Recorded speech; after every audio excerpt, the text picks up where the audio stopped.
Hi everyone and welcome to the American Egg Board's virtual field trip. My name is Lance Ruggi and I'm with Discovery Education, and we have an exquisite, egg-citing virtual field trip planned for you today. Come up with your own adjectives using egg in the chat window below. Right? So we are here at Anthony Wayne High School in Ohio, and we're going to be joined by our special guest, Tom Hertzfeld. His family has a farm here, the Hertzfeld Poultry Farm, where they raise all sorts of hens to lay all sorts of eggs. We have an amazing virtual experience for you today. A couple things that I wanted to point out as we go through. We had a question up as we were leading in, talking about natural resources that you see on an egg farm. So if you haven't had a chance yet, you can put those in the chat window below, right below where you're looking right now, or you can send them to us on Twitter using EggFarmVFT as the hashtag. So we have a great time planned for you today, really talking about natural resources that ultimately help get those eggs from farm to your table.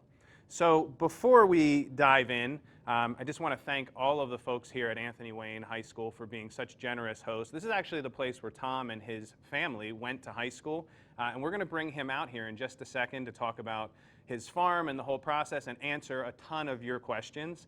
But before we do that, why don't we just take a quick look and see the different natural resources on an egg farm. Enjoy.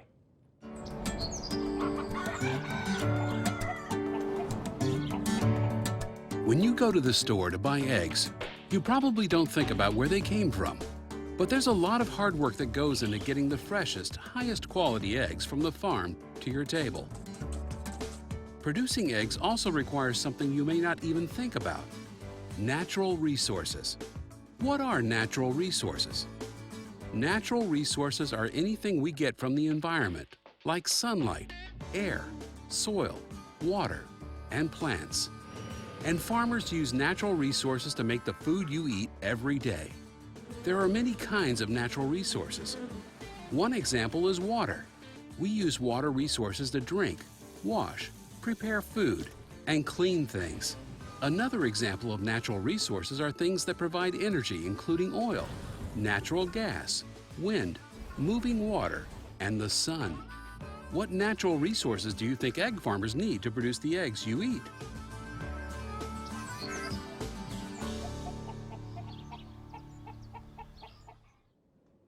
All right, so welcome back. We hope you enjoyed that. Just a reminder, we are going to be taking all sorts of questions from you today, so make sure you submit those questions just below where you're watching the video now, or again, you can send them to us on Twitter with the hashtag EggFarmVFT. So I am joined by our special guide today, who is in a room in a school that's pretty familiar. This is actually where you went to school. So this is Tom Hertzfeld, everyone. Say a virtual hi, so everybody's waving to you right now. All right. Tom is a third-generation farmer, and we're going to talk all about the process and your farm. But first things first, the kids always have the question, like this is what's your favorite way to eat eggs? I like eggs over medium, and the reason I like them over medium is it's simple, it's fast, you can get your breakfast ready in a couple minutes time. So for me, that's what I really enjoy. Excellent. So we're in Anthony Wayne High School, right? And you were part of the Future Farmers of America. So tell me just a little bit about what that is, how you got interested in your passion for what you do now. Well, I was born into a farm family. We did all kinds of agricultural. We were field work, agricultural, our chickens. I got into FFA because it enhanced everything that I'd already learned throughout my family. So with the Anthony Wayne FFA, I just cultivated more and more of what I already understood. Excellent. So pursuing a passion, and it's the family business ultimately. Right. So can you tell us just a little bit about the Hertzfeld Poultry Farm and the history of that? Yeah, my grandfather started the business years ago. In 1966 he incorporated, but we were in everything. We were in some cattle, and we did, like I said, some farming, and then chickens also. So he enhanced and went directly into the chicken business, and we have 1.3 million laying hens on our farm. And we have family members overseeing every part of that operation. Excellent. And we have students today that are working in a class, and all sorts of lessons today, learning about, ultimately eggs getting from farm to table, but then all these other lessons that as we were talking off camera earlier, just about the number of careers that you have, just the folks that work at your farm. And you work, it's a family farm too. Does everybody get along on your line of work? I think we're like any other family out there. We do have some, we get a little bit of arguments going at times, but ultimately the goal is for the well-being of our laying hens and the furthering of the generations within our company. So at the end of the day, as we sit and discuss everything, we all come to a general conclusion, and we do what's best for the company, and most importantly, we do what's best for the laying hens.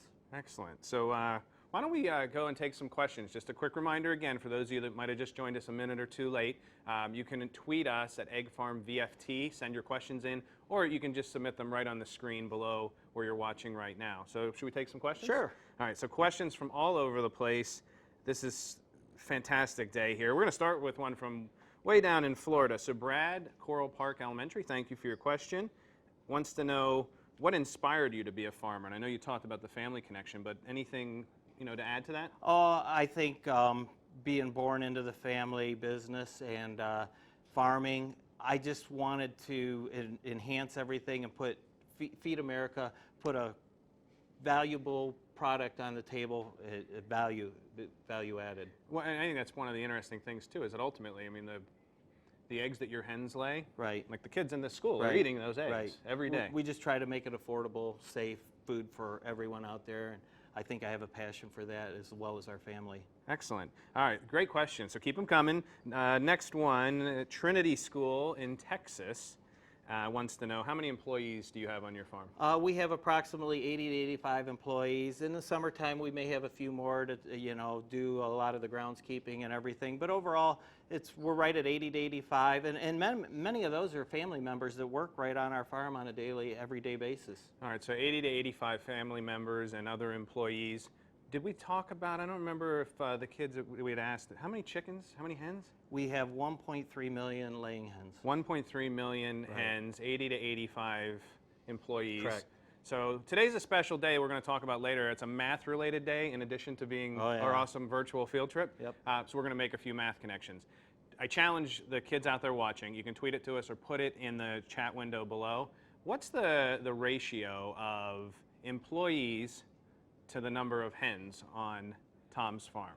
All right, the ratio of the number of employees to the number of hens, and you have to simplify it for bonus points. All right, we'll send a hard-boiled egg out to your classroom. All right, so here we go. Next question, because there's a lot coming in. This one's from Ohio. Okay. Parkside Elementary, Jason asked, how long does it take to get the eggs to the grocery store?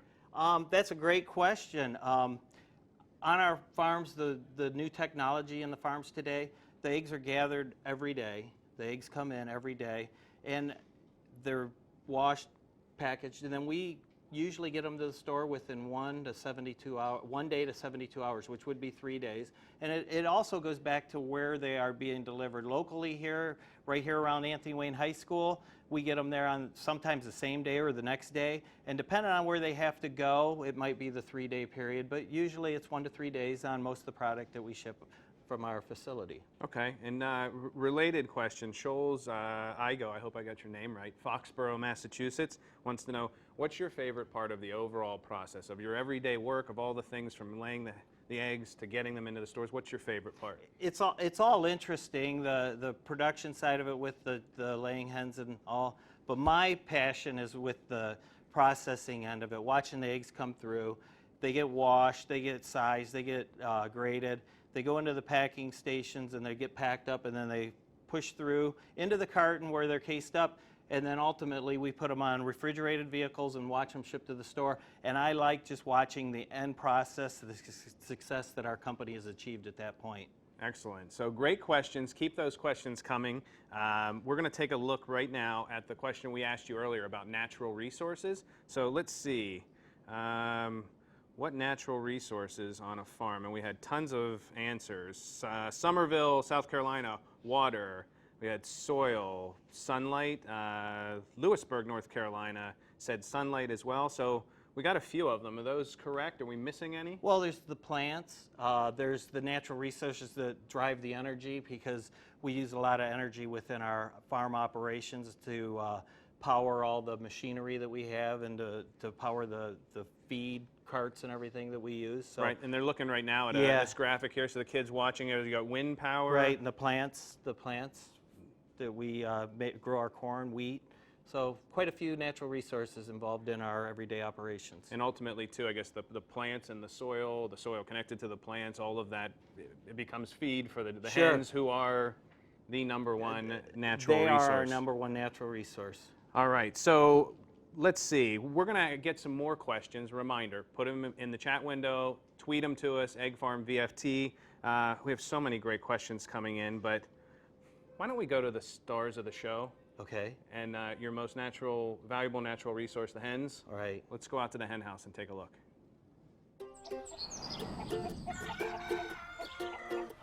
Ever wonder where hens live? Just like you and your classmates, hens live in many different types of housing. Some hens live in cage-free houses, aviaries, and enriched colony barns. On the Hertzfeld's poultry farm, hens live in conventional housing. More than 1.2 million ladies call this farm home. The hen houses are equipped with the latest technology to make sure the air quality is good, the temperature and lighting is just right, and food and water is always there when they need it. You may eat eggs for breakfast, but what do you think a hen likes to eat? We make their feed here on our farm using natural resources like corn and soybean. The feed is transferred to the barns using grain elevators and then served to the hens through conveyor belts, which are like a moving buffet to make sure the hens get the quarter pound of feed they need every day. Water is also an important resource for our hens. Just like you have water fountains in school, our hens can get a drink from waterers whenever they're thirsty. There are lots of breeds of hens, but all hens lay eggs. Did you know that brown eggs come from brown birds and white eggs come from white birds? On the Hertzfeld's poultry farm, we have shavers, or a white leghorn hybrid hen. They lay white eggs. There is no nutritional difference between a white egg and a brown egg. They just have a different color shell. Even though the hen's activities are monitored by computer systems 24 hours a day, 7 days a week, we regularly walk the barns to make sure the birds have everything they need because they are our most important natural resource. We want the hens to stay happy and healthy because happy hens lay eggs.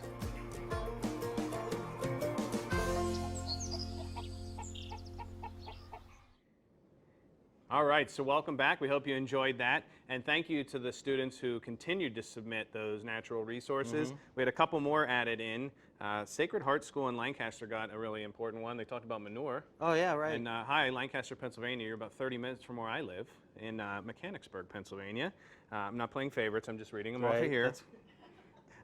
Plants, London, Kentucky, Johnson Elementary. Nice job. So keep those coming and keep all of your questions coming. Again, send them to us on Twitter with the hashtag EggFarmVFT, or you can just type them right below where you're watching right now. So let's talk a little bit about these hens. There's a lot of care and work that goes into taking care of them. I imagine it's a full day, all day, every day job. It is the number one priority within Hertzfeld Poultry Farms. We have 365 days a year, 7 days a week, 24 hours a day. To work on our farm, you need to live it, breathe it, sleep it. The responsibility never goes away. We are continually worried about the laying hens. We make sure that everything is taken care of, feed, water. If anything goes wrong, we constantly make sure that we're there addressing it. I always use a scenario that if there's a bad storm coming in and they give you weather alerts and you should take cover, we don't take cover. We go to our chick laying hens and we make sure that everything stays up and running the way that it needs to. Okay, and they're a really important natural resource, but there are other natural resources that go into supporting and taking care of them. That's right. Like the feed, for one. Right. What goes into the feed? Well, we, you know, like I said, we're a farming operation too, so a lot of corn, soybean meal, and then vitamins go into the feeds that we mix for our chickens. Okay, what other natural resources support the hens? Well, on the processing side of it, and also with the chickens, it's water. Water is a primary, and then the electricity that we get from natural resources to drive all of the equipment we have. But water overall is a primary natural resource. We use the water to wash the eggs, and then we save that water so that we can put on plants at a later time. So we actually recycle the water that we're using within our farm operation. Excellent. It's amazing how many resources in each step, and how everything really is this cycle that ultimately supports those hens and the care that you guys take. It's fascinating. So a lot more questions came in, so should we take some more? Kyle from Groveland, I'm hoping I'm saying that right, Groveland Elementary in Florida. And you touched upon it a little earlier, but maybe just even take it a step further. Like, personally, why do you farm? What's your passion? Like, what drives you to do it? I personally, like I said, love working with the laying hens, and there's a strong drive to produce wholesome, affordable food for everybody out there. I think the egg industry in general tries to do their very best at wholesome and affordable, that everybody can have a really good protein source at an affordable amount. And then I just love, in my own personal, that I'm allowed to work with my family members on a daily basis. It's super, and there's not a lot of people that get to do that. It's very unique. Excellent, and strong impact on your community. Sure. All right, let's go to another question. Chelsea Park Elementary in Alabama. Is there a nutritional difference between a white and a brown egg? It's a great question, and one that every eggman out there runs into on an everyday basis. But besides the color of a white and a brown egg, there is absolutely no nutritional difference in the eggs. The brown egg's a brown egg, and the white egg is a white egg, and they are the same nutritionally. They're both nutritionally good and delicious. All right, so Mrs. Long's second grade class, Yorktown, Virginia. Thank you, Mrs. Long, for sending this in. Are all of your chickens the same kind? No, on our farm, we have all shavers, a hybrid white leghorn, and that they are the breed that we have in all of our housing right now, and we continue to stay with that breed at this point. Okay, excellent. So keep those questions coming. Let's take a couple more here. Mrs. Korf's class, High Point, North Carolina, wants to know, and her students want to know, how many eggs do the chickens lay in a day? On our farm, we get approximately 1 million to 1.1 million eggs every day that we process and carton and ship off to market. Okay, and these the kind of related question here. Bella from the Woods Academy, so 1 million, 1.2 million. How many of those do you move from the farm to table each day? We have to move that many eggs every day. Like I said, it's a 7-day operation, so as those eggs come in every day, the same amount of eggs have to move right back out into the marketplace. All right, so 1.2 million eggs every day, and you're putting those in, let's say, cartons of a dozen. How many cartons each day does the Hertzfeld Poultry farm move every day? There's another math question for you. Put it in the chat window or send it to us with the hashtag EggFarmVFT. I would tell them the answer, but we have so many questions to get to. We'll come back to it later. All right, let's do one more for now. Mrs. Lore's class. This relates. Norcross, Georgia. How do the eggs get to the store so quickly, and are there egg farms in every state? There's egg farms across the country. And like I said, modern technology has enhanced the way we can, the quickness that we can gather these eggs and get them into market. But in our operation locally here, like I said, we can get them sooner to the markets in local areas. But other than that, we load them onto refrigerated trucks, and we're able to disperse them across the country rather easily and get them to all the markets that are required. Excellent. Well, this is, you said this is your favorite part of the overall process, is like getting them, you know, from the hen house into the store, that process. So why don't we take a look and see how that all comes to be? Enjoy. Over 1 million eggs. That's how many eggs our hens lay every day on the Hertzfeld's Poultry Farm. All of our eggs are gathered and transferred on a conveyor belt to this processing plant. First, they're washed in warm water with a mild soap, just like a car wash.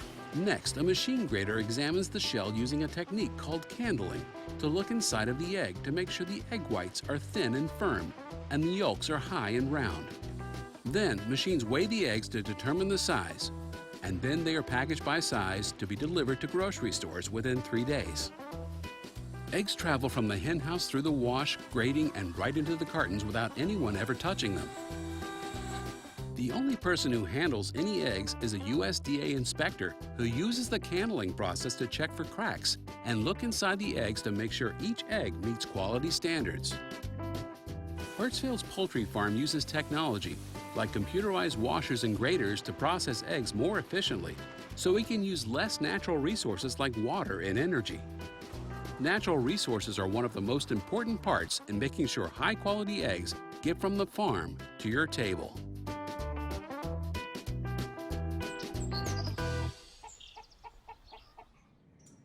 All right, so welcome back. We hope you enjoyed that. As you can see, we have some special guests joining us. Before we have them introduce themselves, I did want to just give some shout outs to, we have so many schools from all around. Thank you so much for joining us on this, this special virtual field trip day. We know it's a Monday and just awesome to have all of you here with us. Memorial School, Cleveland, Ohio. Miss Christian's class, Potter Elementary in Flint, Michigan. Mrs. Banning's first grade class, Lecanto, Florida. Malcolm Bridge Elementary in Georgia, Clopper Mill, tons and tons of schools. So continue to ask your questions. Send them to us on Twitter with the hashtag EggFarmVFT, or you can put them right in the chat window below where you're watching. So happy to have all of you with us today. And I'm also very happy to have three very special guests. Can we have you guys introduce yourselves? I'm Ayana. I'm Ellie. I'm Lauren. And where are you guys from? From Bedford, Michigan. Bedford, Michigan. All right. So I know you guys have some questions for Tom, and then we have a special activity. Tom, one question that did come in, though, that I don't know if I heard this right in the processing piece, but from the time the hens lay the eggs to the time they get to the carton to the store, Right. Not a single person touches them. No, again, we go back to modern technologies, the way the eggs are handled and everything. They come through the process. They end up in the carton. Nobody touches them, except for our USDA will pull samples and make sure the qualities are where they belong. Excellent. I had a friend actually, and I don't know if you kids will believe this, but I had a friend tell me that they actually delivered these one by one, carrying the eggs in a spoon, but I don't think that was correct. I think your answer, probably, Tom, is more accurate.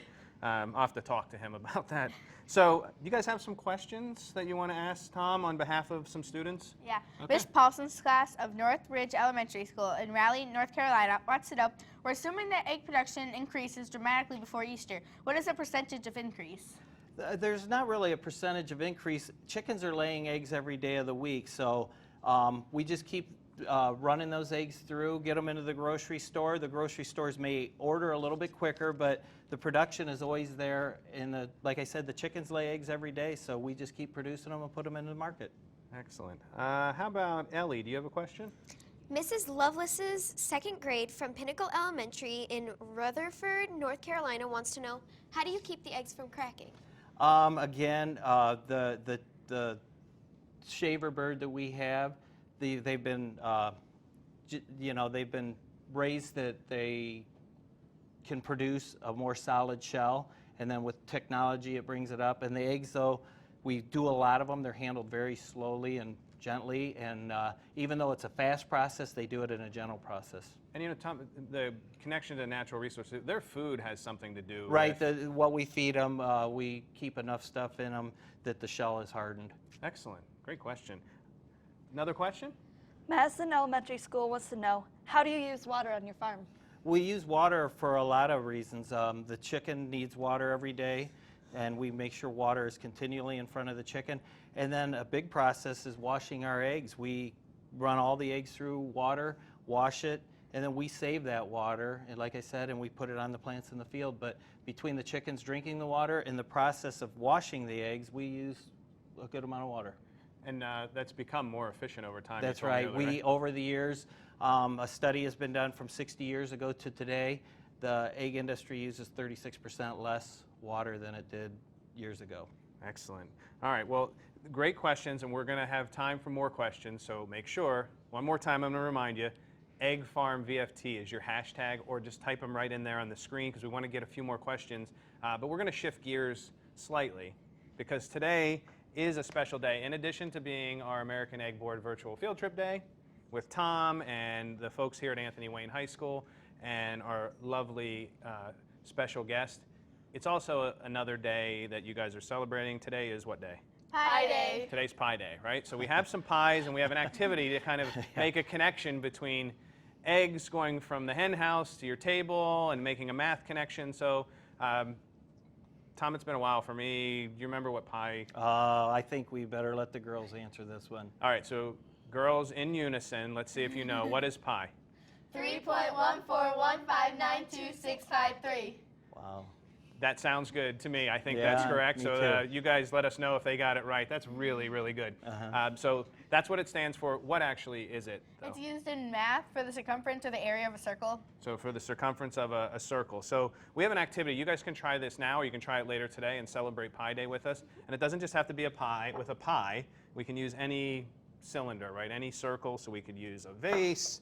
We can even slice an egg down the middle, and we can measure the circumference there. But we're going to show you this neat connection between the circumference, between pie and any shape. So we have some pies here. All right, what I want you guys to do, why don't you grab a string. All right, we'll help each other out here. We'll do this one. We'll do the vase. And what kind of pies do we have? Egg pies. Are there egg pies? So that's quiche? It's quiche. Excellent. You know what quiche stands for in French? No. It means eggs are delicious and nutritious. It's really, look it up. That's what it means. It really does. All right, so I'm French. I know that's what it means. So what we're going to do, take your string, and we're going to go around and do the circumference. I'll hold it for you here. I'll help you out. Okay, and then why don't we show it like this? And you just want to go once around There you go. so that you just get, I'll cut it a little long. what I need to do, pull that down a little bit more, Yeah, and then cut it right at the, cut the other one there. there you go. That's good there, and then cut me right there. Perfect. I know my hands are in the way of that one. But let's just see, is that pretty accurate? Yep. All right, so that's the whole way around the circumference. Are we good there, dear? Yep. Okay, so now you take that. So what we're going to do, just like you guys were doing down there with that egg pie, we're going to go across the middle, which is, that's not circumference, that's Diameter. very good. You guys are very good at math. And you should be able to do, here's the connection between pi and circumference and diameter. We should be able to take that across one time, and then you could either cut it or pinch it, 2 times, 3 times, and then what do you have left? The 0.14. So that little bit is like your 0.14 and the 7 million infinite numbers that follow that. But that's your, you go across 3 times, and that little bit left is the 0.14. I think that's a really great visual way to represent and talk about pi. Super. Very nice job. All right. Should we take a few more questions before we have to go today? All right. Let's jump in and let's see if we can get a few more questions. All right. So we have a lot coming in. This is your last chance to send us those questions to get them answered live.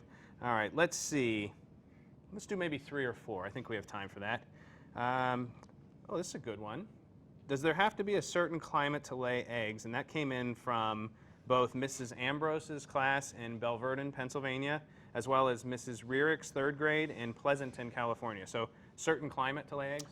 Chickens are in all climates across the United States, and it's no different than in your home. There's a temperature that is set to keep them comfortable. So it really doesn't matter the climate, the buildings, we keep them comfortable for the laying hens. Excellent. All right. Another question. This came in from 2 different places. Brookside Elementary, Milford, Massachusetts, as well as Columbia City, Indiana. How old do chickens have to be to lay eggs? Most laying hens start laying eggs at about 16 to 18 weeks of age, and then they continually produce more and more. Okay. Another question about the hens, and this is from Worcester, Massachusetts. Miss Mayo or Miss Mayo's 1st grade class. Do the hens lay eggs at a certain time or different times each day? Well, like all of us farmers out in the world today, laying hens are early risers, and they pretty much lay all of their eggs by 10:30 in the morning, and then they get to rest the rest of the day and just relax. Excellent. And I'm gonna let you ask that last question here. I'll give you the honors. And it came from Mr. Sarnos? Yep, from Elmira, New York. So what is that question? Our last question. What came first, the chicken or the egg? Well, that's a great question, and I would say science says that the egg came first. But at Hertzfeld Poultry Farms, we're just glad that we have chickens and eggs together every day so that we can keep going forward. Excellent. Well, thank you guys. Girls, thank you so much. Tom, thank you. And thank you to Thank you. everybody at Hertzfeld Poultry Farm, our wonderful host at Anthony Wayne High School here.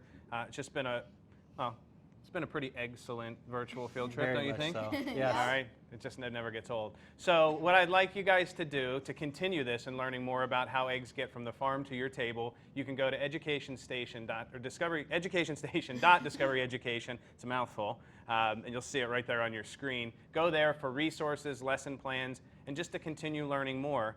Thank you so much for joining us. Thank you again for hosting us, being our special presenters.